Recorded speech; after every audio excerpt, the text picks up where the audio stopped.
बिस्मिल्लाहिर्रहमानिर्रहीम। अस्सलाम वालेकुम। कुवैत की अब तक की अहम खबरों के साथ मैं हूँ ईमान फातिमा। अगर आप कुवैत के हालात और वाक़यात से बाखबर रहना चाहते हैं तो वीडियो को मुकम्मल देखें, चैनल को भी सब्सक्राइब कर दें और साथ में ही लगे बेल आइकन को भी दबा दें ताकि हमारी नई आने वाली वीडियो का नोटिफिकेशन आपको मिलता रहे।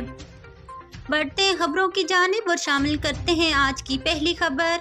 भीख मांगने के जुर्म में कुवैत पुलिस ने बच्चों समेत 15 अफराद गिरफ्तार कर लिए। कुवैत के general department of residence affairs के अनासर ने मुख्तलिफ मकामात पर भीख मांगते हुए 15 अफराद को बच्चों समेत गिरफ्तार किया।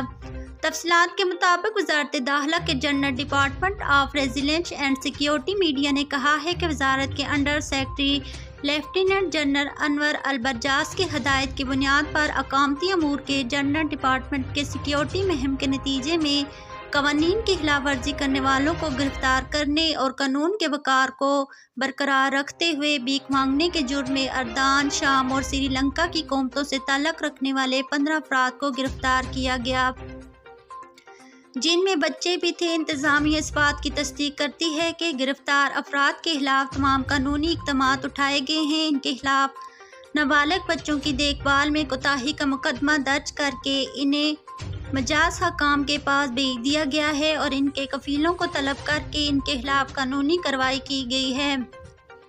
इंतज़ामिया ने वजाहत की है कि वजारत दाखिला इस रुझान से निमटने के लिए तमाम तर कोशिशें कर रही है और इसे ख़त्म करने के लिए हंगामी फ़ोन 112 पर कॉल करके मजाज हकाम को मुताला करके सबके तावन की ज़रूरत है।